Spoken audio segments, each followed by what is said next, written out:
čemu ćemo danas? Danas bi u stvari počeo govoriti o tome šta je čovjek i na osnovu te ankete koju bih htio kao spomenuti, a radi se o tome kad su poslije završetka ratovanja 95. 6. u Bosni i Hercegovini međunarodni ljudi iz Ujedinjenih naroda anketirali u Sarajevu stanovnike, pitaju ih što si. Na pitanje što si odgovara jedan Bošnjak, drugi Musliman, treći Srbin, Bošnjak, Srbin, Hrvat, Židov. Tek je 15. rekao učitelj. Meni je to važno što je on po zanimanju, jer u toj mojoj dragoj Bosni i Hercegovini, u centru raspršene Jugoslavije u Sarajevu, to sam čuo kako su ljudi to radili, a ja sam u nekoliko razdoblja od Jevrema Brkovića iz Crne Gore dobivao novine na bosanskom, crnogorskom, hrvatskom i srpskom jeziku i te novine i taj moj boravak i to naše govorno područje meni je kroz život osiguralo nekoliko puta da se mene pitalo što si. A ja onda pitam, pa čovječe, po čemu? Šta misliš? Po struci ili po čemu? Veli po narodnosti. Meni piše na čelu, a ti ne znaš pročitati. To sam ja po narodnosti. A ti kad me to pitaš, to znači da u tebi nije nešto u redu, u tebi nešto kljuca i ti želiš znati po narodnosti i nas je to saznanje o narodnosti, a ne o zanimanju, dovelo do toga što su naši, što su vaši, pa naše kad zločine dijelimo i mordenje, a drugoga sudimo, samo je važan naš ili vaš. Tako je meni jako dobro bilo da sam saznao i pročitao kako je veliki Hrvat Vjeksto Maks Luburić rekao svom četničkom pajdašu u izbjeglištvu da ja jako dobro znam da sam srpskog porijekla, samo su se moji pokatoličili i sad ja onda veli iz plemena Drobnjaci i sad ja govorim tako da je njegov sjajni nož gladio Srbe po grkljanu. To je naše što smo i ko smo. Sad, meni je važno što je čovjek kao čovjek. Kao dijete, kad se rodimo smo dijete. Kad pođemo u školu smo osnovnoškolci. Kad idemo u srednje obrazovanje, obrazujemo se za prvo zanimanje. Ako nastavimo dalje studirati, osposobljavamo se za još više znanja i mogućnosti za više rada. O tome što smo mi često plašili djecu sa radom, ja sam išao govoriti na kongresu 6. omladne Hrvatske 62. kad sam rekao nemojmo djecu plašiti sa radom, nego recimo uči dijete, uči sinko ili kćeri, uči da više znaš, da više možeš raditi, da više možeš doprinijeti sebi i društvenoj zajednici. Tako sam ja odradio cijeli radni vijek kao komercijalista, ekonomista na takvim poslovima i to sam završio i otišao sa tih poslova u mirovinu. Nastavi Nikola. Kad sam došao kući sa mirovinskog osiguranja iz Tvrtkove i rekao sinovima, suprugi i snahi da sam od danas u mirovini, rekao sam im da je dobro da sam uopće uspio doći do mirovine, koliko sam imao raznih protivljenja i sukobljavanja u toku radnog vijeka, što na poslu, a što u društvenom i društveno-političkom radu. Tako da sam recimo prije 10 godina napisao gdje si bio, nigdje, što si radio, ništa, rezultati se dovoljno dobri nisu pokazali. A što su ispali na zadnje ti rezultati? Kad sam ja vidio 90.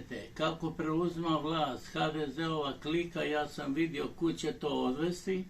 Tad sam ja zamolio doktoricu da me uputi na liječnički pregled, da bi ja išao u invalidsku mirovinu, jer sam znao da imam uvjete, jer ja preko 20 godina imam 15 mjeseci mirovinskog staža, tako da sam ja tada imao 90. godine puni iznos za ići u mirovinu.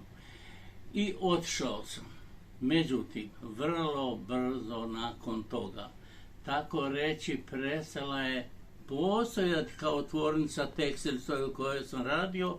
Mi smo proizvodili tkalačke razboje. Dešavalo se da su, naročito u Sloveniji, vrlo uspješne bile tkaonice. I tako sam u jednoj prilici u IBI-u, industrija bombažnih izdelka u Kranju, pitao šefa prodaje tamo koliko ima naših strojeva iz Zagreba. On je rekao, tovariš Vicković, pa sve su vaši, mi nemamo drugi osim samo vaše. U to vrijeme su već išli beščunkovni razboji iz drugih zemalja i ja sam tada saznao da na našim razvojima iz Zagreba isporučenim ostvaruje tekstilna industrija IBI Kranj najbolje rezultate u Jugoslaviji.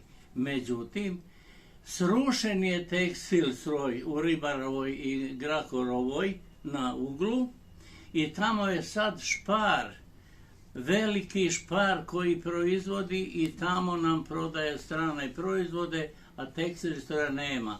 Kad su rušili tekstil stroj, znao sam naići, primijetili su me da dolazim kao invalida. Ja velim, dolazim da vidim što rušite ono otkud sam ja otišao u mirovinu. Međutim, da bi tvornica radila, puno sam se trudio i mučio da bi ostvarivali bolje rezultate. Znao sam na kolegiju reći, drugovi moji, meni se zadatak ne može dati da zabijem čavo u zid, jer ja jednom rukom ne mogu držati čavo i čekić. Ali vi ste neki preuzeli tu radne zadatke za koje niste sposobni da ih obavljate, pa nam činite štetu. I to se dešavalo i u mnogo slučajeva na širem prostoru Jugoslavije. U prilici, u Lukavcu, u Koksari, komercijalnog direktora sam jednom pitao negdje 70. ili 72. godine, pa Branko, zašto smo radili Koksaru u Lukavcu? Pa sad brodovima iz Brazila dovozimo ugalj za koksiranje u Kardeljevo, tada je bilo Kardeljevo, pretovaramo i nazad do Koksare. Branko je tada po svom bosanskom rekao, ničo, kod nas se bolan u Bosni kaže, ne pravi se pita odgovana. Mi smo tada prije gradnje Koksare dobili potvrdu, veli Branko, našeg rudarsko-metalurškog fakulteta u Tuzli, uz potvrdu suglasnost Beogradskog, Zagrebačkog i Sarajevskog, da će naš ugalj biti dobar za koksiranje. Radimo Koksaru, pripremimo, idemo na otvorenje, da se potpali, dozovemo Tita da otvori, ne ide i moramo prekinuti, pa ajde ugalj. Međutim, došlo je vrijeme da je, jer se industrija metaloprerađivačka rapidno razvijala i mi smo u tome bili, imamo ljevoncu, trošimo koks i sirovo željezo. Otvara se natječaj za Koksaru na Jadranu.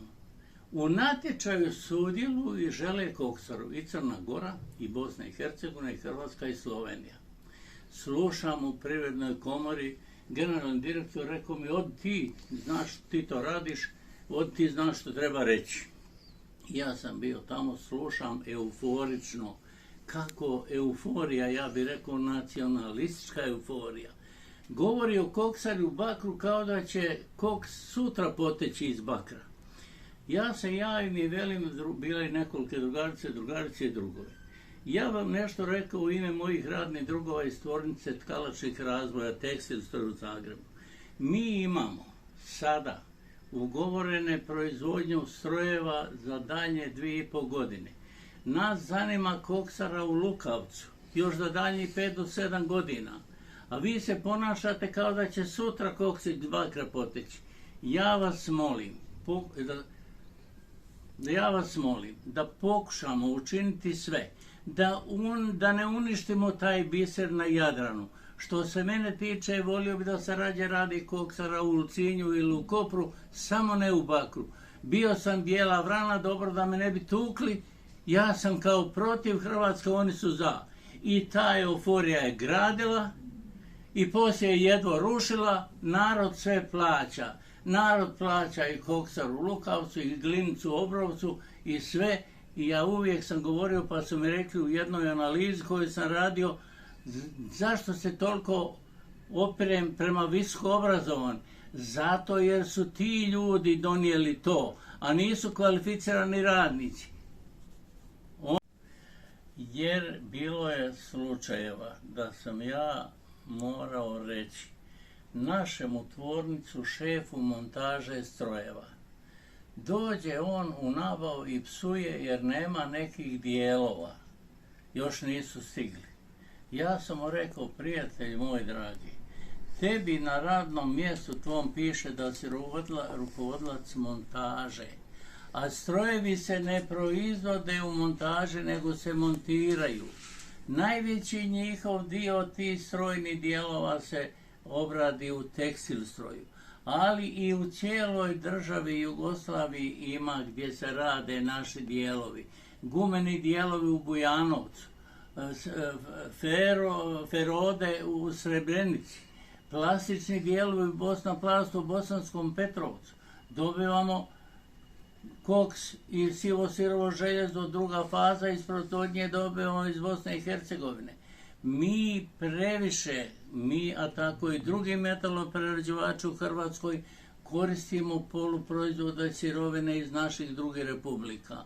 Tako da moramo znati to, da se stroj proizvodi u cijelom području Jugoslavije, a jedan mali dio iz uvoza, jer to ne možemo u Jugoslaviji napraviti. Oprosti da te pitam, kako se točno zvala tvornica u kojoj si radio? Tekstil stroj, tvornica tekstilnih strojeva. To su u stvari tekstilni razboji. Mi u Lici smo govorili tare za tkaninu. A sjedište je bilo u Zagrebu? U Zagrebu, Ribareva 18. Sad, tu se stroj montirao i kretao.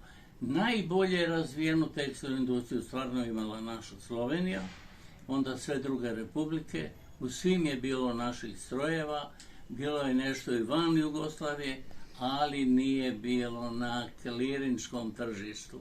Pa sam ja morao i znao govoriti na sindikalnom odboru Sindikata metalaca Hrvatske da prekinemo toliko davati na poklon naše proizvode Stanko Importu u Moskvu jer ne plaćaju.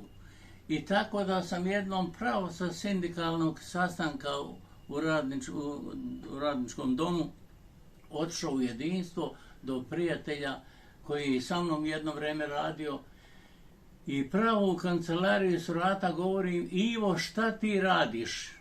On me zaustavlja: Nikola, nemoj dalje, znam šta misliš, živimo na račun jugoslavenske sirotinje. Tako su na račun jugoslavenske sirotinje živjeli drugi, naročito Zadar, kao tobož specijalni strojevi, pa su nabili cijenu i poslali po spisku, a naplaćeno je bilo čim su robu predali na carini.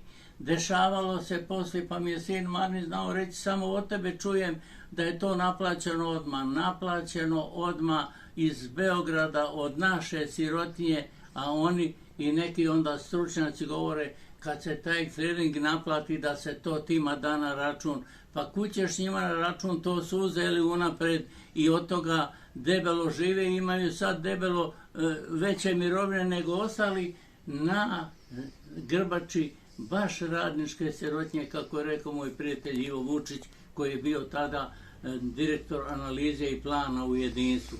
Jer on znao šta radi, međutim, metalci, radnici u jedinstvu, oni misle da rade, da proizvode. I tako mi se desi da sam u bolnici 1997. dočekao da mi je u sobu došao šverer Zlatko, visoko rangirani privrednik u Jugoslaviji i Hrvatskoj. Na zadnje je bio u Ingri za uvoz i izvoz i priča meni Zlatko da su mu došli drugovi iz jedinstva i rekli: druže šverer, mi smo poslali paradajzaru ili pivovaru, oni nas ne pozivaju da dođemo pustiti u pogon. A veli, ja sam rekao drugovi, nek ne pozivaju, samo nek oni šalju narudžbu. Pa ja velim: gospodine šverer, pa kako se to mogli reći? Šta će vam njihova narudžba? Da opet na poklon šaljemo naše zelene devize za koje smo se mi i ja u poduzeću borili da izvezemo na zapad, te su devize predane ovima koji uvoze visoko kvalitetne čelike iz Švedske, što je bilo jedinstvo, a ovi su kontrolori na ugradnji zabranjivali da se ugrade ležajevi GPZ-a, što je njihova proizvodnja, ili FLT Poljska, ili IKL naša, oće Švedske SKF, eventualno propuste FAG iz Njemačke. Tako da su oni, kad su dobili tu paradajzaru, oni s njom raskopali, treba im čelik i ležaje, ne treba im to. I mi smo to radili, poklanjali, još i sad dug nije vraćen i to su bili dobri. Kad sam 1992. išao na sindikat i pitam kako je jedinstvo, kako sad Zadar, pa veli vi pitate za najgore, pa to sam vam govorio da su to najgori. I desi mi se da sam vodio kao domaćin predstavnike Hrvatske stranke umirovljenika za izbornu jedinicu Splitsku i Zadarsku. Kad sam tamo bio, čeka se da oni budu pozvani u studio, onda pozvaše Antić Stanislav. Ja reknem, pa to je kriminalac prve vrste, oni Fikret Abić su najgori. Javiše se dvojica, pa kako to možete reći, to je naš brat, šta to mene briga, on je to, ja to znam. Evo. Nikola, pokušaj malo objasniti kako se takve greške zapravo događaju i koji su ključni razlozi za opće takve probleme. U cjelini moglo bi se reći glavno je neznanje, ali to neznanje je u suštini kod onih koji proizvode. Oni nisu krivi, oni rade. Međutim, ovi koji znaju šta rade, to su prevaranti i to su kriminalci. Oni, kao što je moj pokojni je sad moj Ivo Vučić rekao, živimo na račun jugoslavenske sirotinje. Oni su znali jako dobro što rade. Oni su znali da kad proizvod krene i preda se na carinu, da odmah naplaćuju u Beogradu od te jugoslavenske sirotinje. Oni su to jako dobro znali. Međutim, ti koji rukovode s takvim firmama, koji to rade i džabe šalju naše proizvode, oni su na glasu, oni su po televizijama, oni govore, dijele lekcije kako se organizira proizvodnja, kako se ugovaraju novi poslovi. I ja sam došao u situaciju da mi je ekonomistica iz jedinstva pitala, pa Nikola, kako si ono rekao da bi našem direktoru trebalo dati prezime? A on je bio prežigalo. Trebalo mu dati prezime, preživalo i trave da preživa. Ne da ponovo za svako malo slaže novi ugovor sa Stanko Importom i šalje na poklon naše proizvode i naš rad u SSR. To bi mu trebalo dati prezime. Direktor Sasa Zadar, Stanislav Antić, dijeli lekcije kako se organizira, kako se živi, kako zarađuje. Tada sam na sindikatu govorio, ma neka Stanislav Antić digne cijene, ako može još više, nek pošalje to na zapad, nek dobije novce. Ali tada da bi to dobio nije sve njegovo, mora se udružiti i mora taj dio novca biti društveni. Međutim, nije išlo, ide tako, radimo, pravimo velike troškove, do duše trebalo bi reći. Dok je važio Brk Josipa Broza, dotle su iz SSR-a plaćali robom, razmjenom, da smo mi stizali da vratimo dug.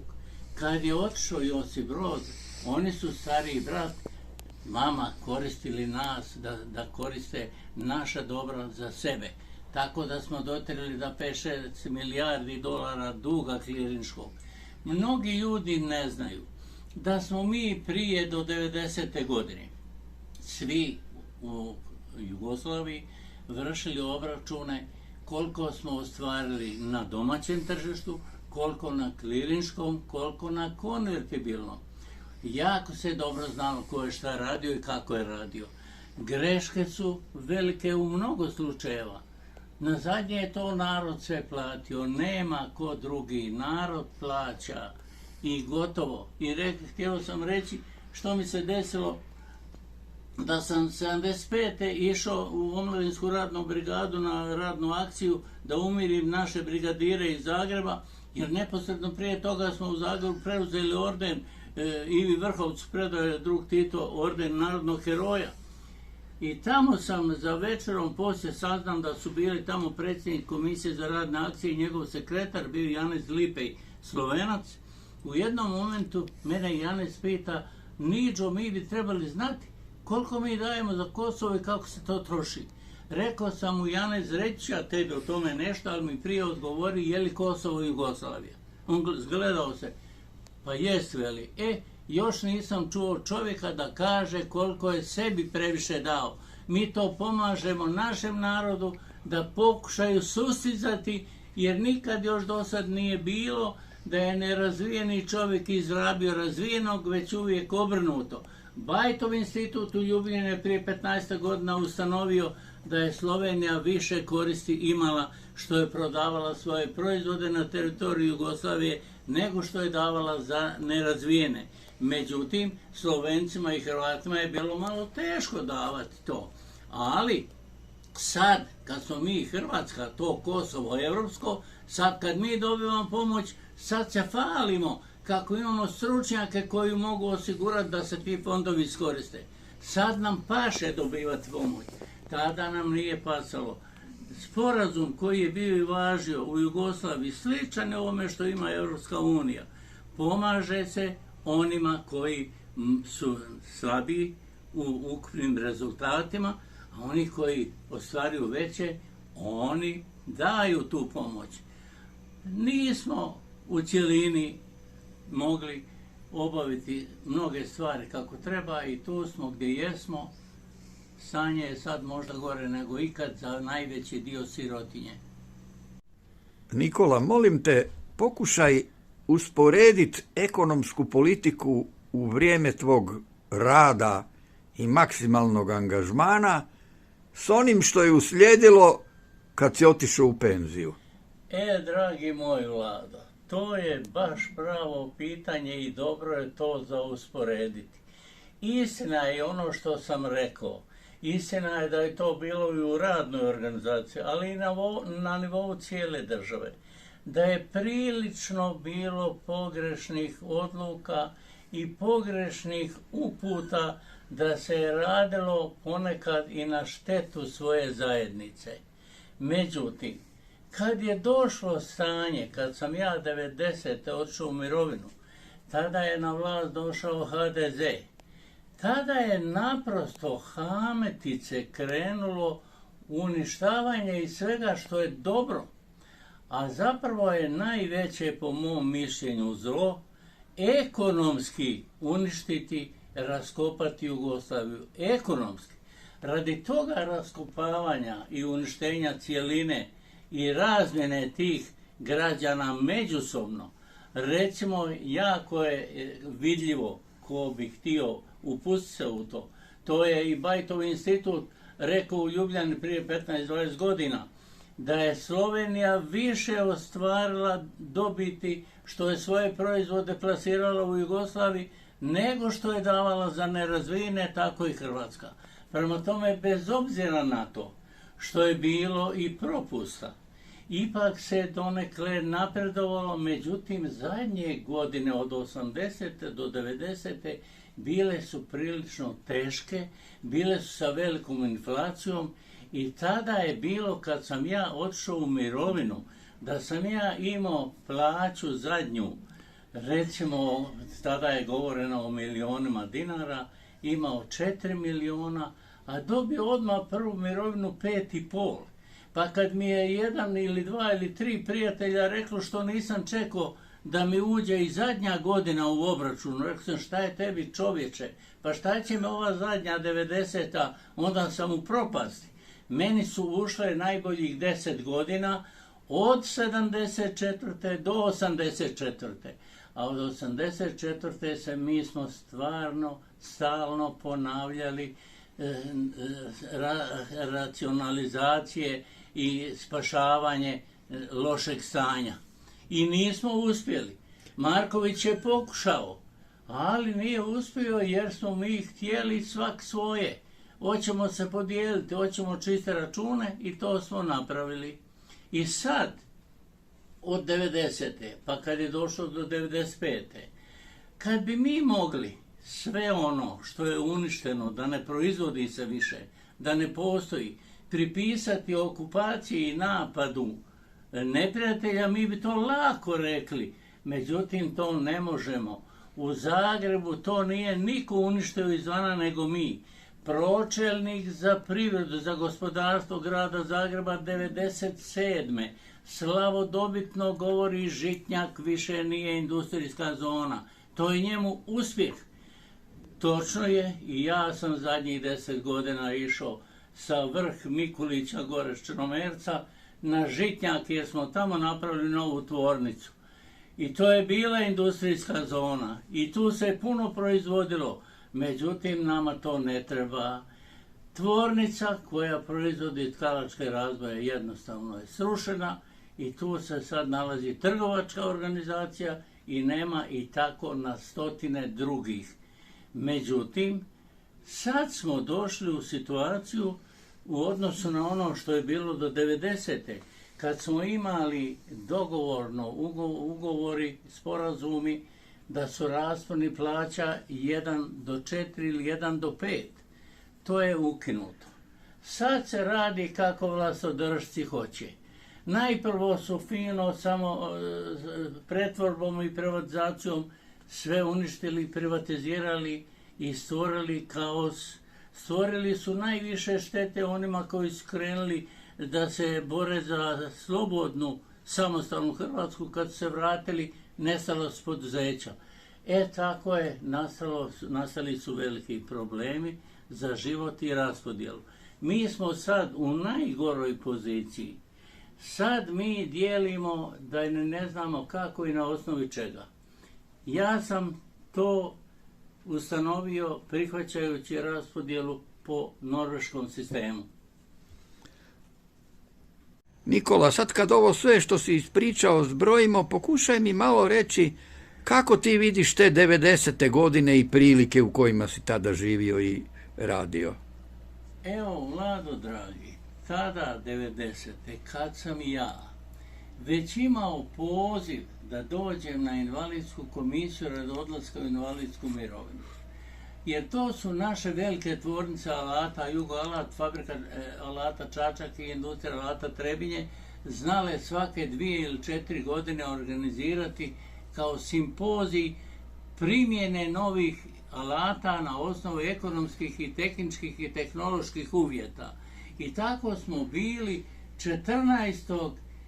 15. i 16. 9. u Čačku. U fakultetskoj dvorani tamo održavano je to predavanja, rasprave i to. Na zadnjem oproštajnom ručku komercijalni direktor fabrike održi završni oproštajni govor. Desi se tako kad je on završio, nastao je tajac, otpljeskalo mu se i tajac. Ja sam se samo skočio iza govornicu i velim drugarice i drugovi, ja nemam mandat od vas ovdje da ja u ime nas ovdje prisutnih se zahvalim našim domaćinima koji su nam ovdje 3 dana činili da se upoznamo, a i da živimo kao ljudi, da se družimo.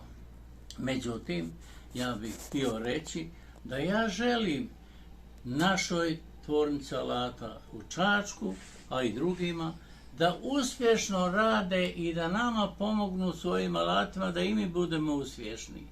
Ali ću vam reći sad ovo. Nas je ovdje sad oko 400 iz svih metaloprerađivačkih tvornica iz Jugoslavije. Mi smo ovdje Jugoslavije u malo, ali o nama sutra u novinama neće biti ništa o nijednima. Međutim, o mnogim zlim stvarima koje su se nadvile nad ovu zemlju i koje vode ka tome da se ona razbije, o tome će biti i o tome ima. I to je ono što je najgore, da ćemo mi svoju zemlju ekonomski upropastiti, jer će to biti najteže za sve radne ljude. Međutim, ima nešto što sam ja zapamtio, da je 81. godine u razgovoru tada Stane Dolanca sa njemačkom novinarkom. Novinarka ga pitala o tom stanju i to, krenuo je malo nacionalizam, naročito prema Kosovu. i Stane Dolanc veli novinarki, pa nemojte se vi brinuti ako se mi malo među sobom nacionalno kecnemo, mi ćemo se tako složno znati braniti ako nas neko napadne. Ta osoba, žena, novinar je rekla, gospodine Dolanc, vas niko neće napasti, vi ćete se sami među sobom tako dobro udariti da vam drugi ne trebaju da vas udare. To je bilo, to sam rekao, 90. godine 16.9. u Čačku. Evo. Nam malo taj norveški model, kako si ga ti vidio. To ću pročitati jer sam tu tablicu dobio 2002. godine u Oslu.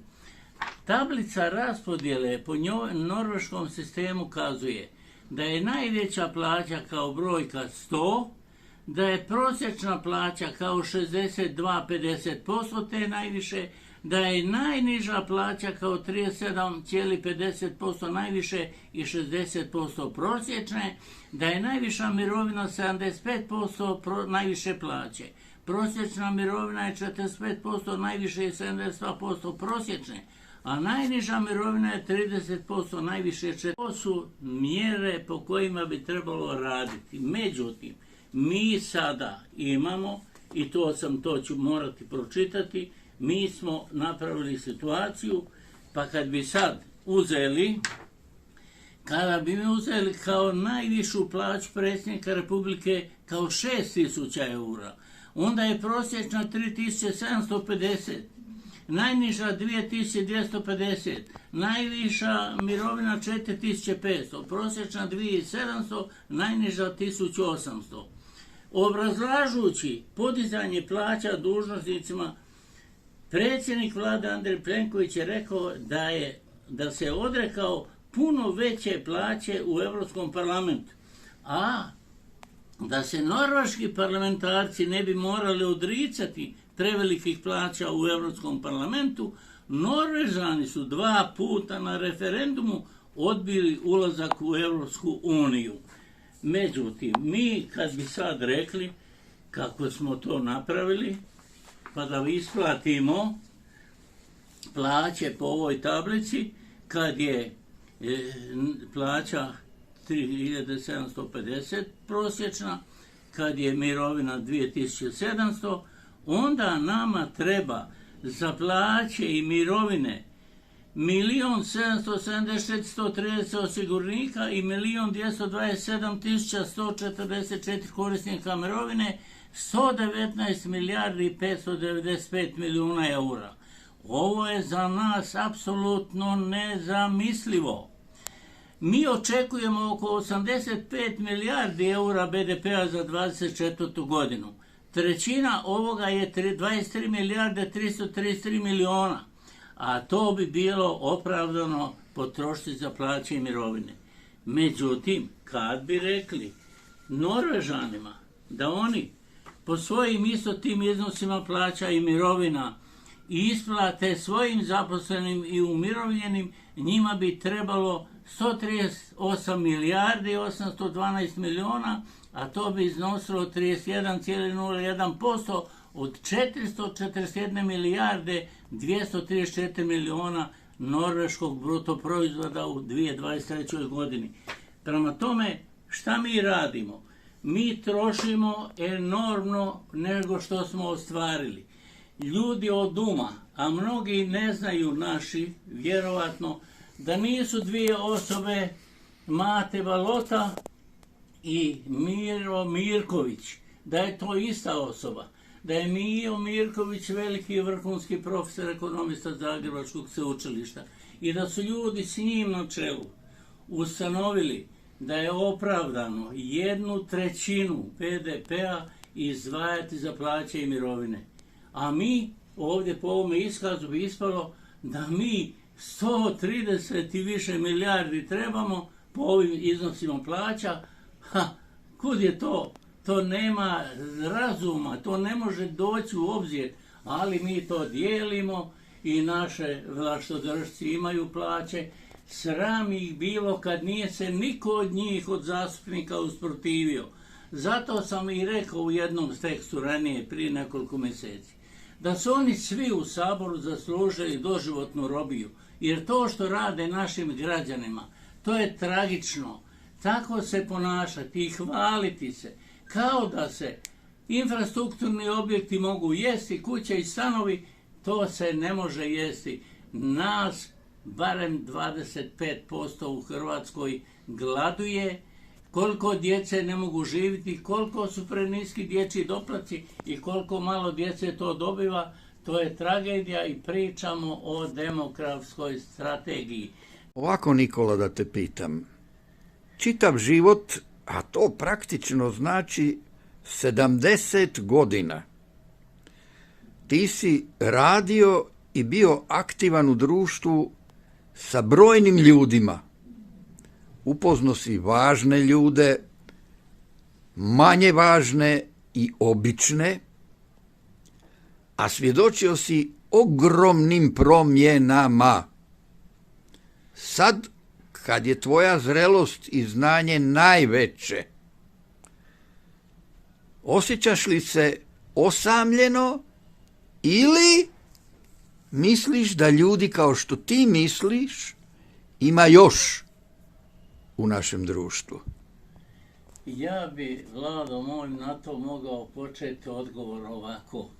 U jednom opširnom razgovoru profesor Milan Kangerga i ja u njegovoj dnevnoj sobi razgovaramo mirno, tiho i ispade ja sam sebi samom rekao da sam bio prepotentan.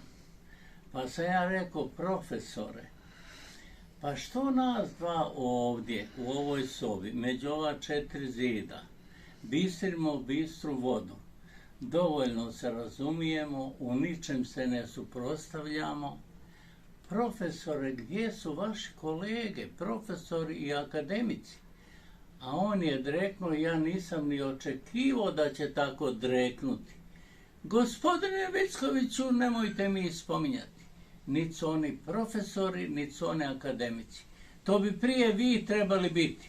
To što vi radite, kako radite, što pišete, to oni ne znaju, a da znaju isto tako to ništa ne vredi jer ne bi htjeli napisati jer se dodvoravaju vlastodržcima.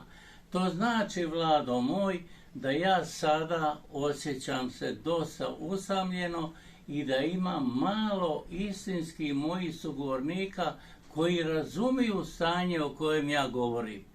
Vrlo malo je ljudi koji tako to gledaju, ali misle da sve znaju. Zato ja prečesto u svojim tekstovima napišem da mi olako govorimo. Znam, sve razumijem. A ja velim, a ja na to odmah odgovaram. Ja malo znam, naš razgovor mora završiti, nisam ti dorastao.